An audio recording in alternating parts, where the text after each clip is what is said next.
لا حول ولا قوة إلا بالله العلي العظيم. أعوذ بالله من الشيطان اللعين الرجيم. بسم الله الرحمن الرحيم. الحمد لله رب العالمين. الصلاة والسلام على أشرف الأنبياء والمرسلين سيدنا ونبينا ومولانا ومولى الكونين رسول الثقلين جد الحسن والحسين أبي القاسم المصطفى محمد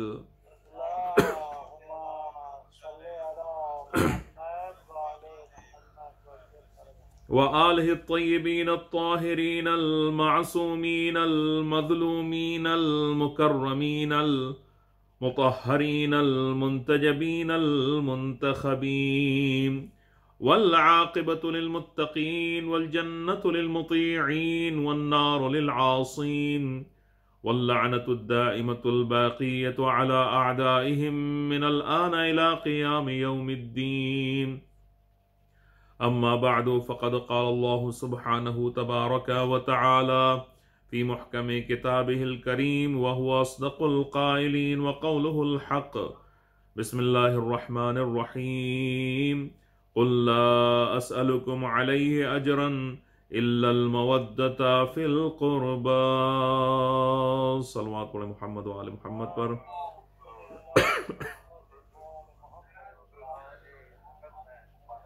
بسم الله الرحمن الرحيم. رب اشرح لي صدري ويسر لي أمري واحلل عقدة من لساني يفقه قولي.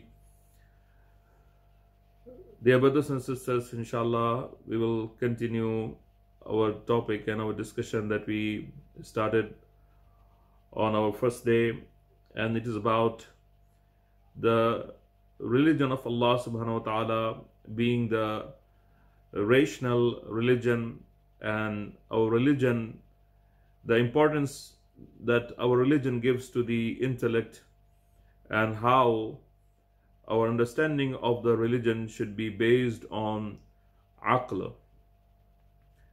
And so I have presented before you so many different discussions under this topic, and I have tried to explain and try to say that whatever problems today we have are the reason behind them is not having the proper understanding of our religions.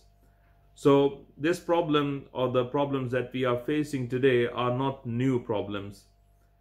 Actually, this has been happening right from the beginning. And the mission of the Prophet sallallahu alaihi wasallam, Allahumma salli ala Muhammadin wa ala Muhammad, actually his mission was to eradicate and to root out the jihalat, the ignorance of the people.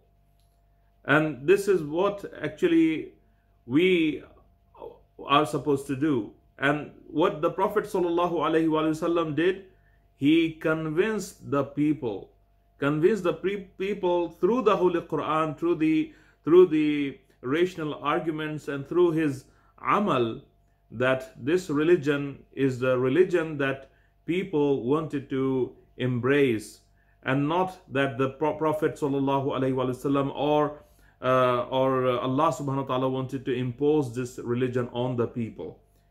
And if Allah subhanahu wa ta'ala wanted to impose the religion or whatever he wanted, then it was very easy for Allah subhanahu wa ta'ala. I mean, he gave us free will. He gave us a choice, and giving this choice means a lot.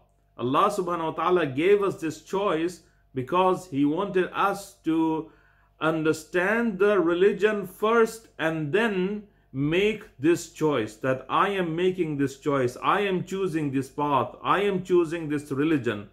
And when a person chooses something, then this thing becomes valuable and important for him or her. But if somebody is given something for free or without any, anything he would have done for it, then that becomes sometimes the person does not give it too much importance. And that's what we are seeing, unfortunately, today. We have inherited the religion of Allah subhanahu wa ta'ala. We are Muslims because our ancestors were Muslims, and we have not done anything for it. And if we had done something about it or for it, then we would have probably done whatever it requires us to be a true Muslims. And unfortunately, this is lacking, and this is where we need to work on. And if we continue whatever we are doing today, probably we would end up actually even going through tougher times that we are facing even now. So let's go back to the life of the Ahlul Bayt alayhi salam. And I would, because we are discussing Imam Ali alayhi salam and his life, we would go to his sirat and his life, and we would see how Imam Ali alayhi salam fought with the ignorance of the people, and how he wanted the people to use their aql, use their brains to find out about the truth, and not that he wanted the people to just follow him blindly and have no opinion about things. And this is the difference between the school of Ahlul Bayt alayhimus salam and the other schools. This is the distinction that we have. Ahlul Bayt alayhimus salam always wanted to give choice to the people. They wanted the people to do everything voluntarily, not that and the other people, the other schools of thought, they did not have that kind of understanding, and they wanted people to just follow what they were saying. And it is still continuing. Our path, alhamdulillah, the path of the Ahlul Bayt alayhimus salam, we have, alhamdulillah, so many things that we don't know, don't realize sometimes that we have them. Because if we go and see other people, they say you cannot question anybody, you cannot question this, and you cannot question that, and you cannot ask questions about this, and you cannot ask questions about that. And this is the reason that so many of the people, there is a rigidity in their understanding of the religion. And we are talking about the other people. We, alhamdulillah, we are so free in our understanding of religion that our people are able to even question our ulama sometimes, even the maraji sometimes. But this was not the case, or this is not the case with other people. So let's come back and see how Imam Ali alayhi salam wanted to instill this sifat of asking questions, and understanding things without following people blindly. So Imam al-Islam, I want to bring your attention to a very famous statement of Imam Ali alayhi salam. And this statement he gave in the Battle of Jamal. And we discussed one of the things yesterday also, Imam Ali, hadith about Imam alayhi salam, Ali ma'al haqq wal haqqu ma'ali, and that was given in the context of the Jange or Battle of Jamal. So there is a very famous hadith, and that is mentioned in the Nahjul Balagha also, where Imam al-Islam has talked about something really, really beautiful. But before I talk about this hadith, I want to give you the context of it. So it is mentioned that there was a person who was also confused about these two people and two personalities. He was seeing on the one side was Imam Ali alayhi salam, and on the other side was the wife of the Prophet sallallahu alaihi wasallam. And so he was confused. He didn't know what to do and who to follow, because for him both of these personalities had high regard and a lot of respect and honor and so on and so forth. So he goes to Imam Ali alayhi salam. This is what Imam alayhi salam, and this is very beautiful. When people go to Imam Ali alayhi salam, instead of abusing them or rebuking them, sometimes it happens, if you go and ask this question from the person himself, he would probably be very, very angry, and he would say, okay, who are you? How dare you ask this question from me? I am this and I'm that. I am wasi of the Prophet sallallahu alaihi wasallam. I am Imam Ali and I'm this and that. Imam, instead of saying any of those things, Imam says a very beautiful thing, and he says, innaka lamalbusun alayk. You are confused. You are confused. Innal haqqa wal batila la yu'rafani bi aqdarir rijal. This is a lesson for us also. This statement is not for him, for us also, and it applies to everybody. And Imam alayhi salam is giving a very general, important rule of thumb to all of us. And he says, innal haqqa wal batila la yu'rafani bi aqdarir rijal. The haqq, the truth, and the batil, the falsehood, cannot be understood through the values or through some people or some personalities. You cannot understand the haqq and the batil, the truth and the falsehood, by looking at some personalities. You are looking at me. You are looking at that woman, that person. You are not looking at the truth and the falsehood. So Imam said, you cannot recognize the truth or the haqq and the batil through looking at the people. No. Imam says, i'rif al-haqq ta'rif ahla.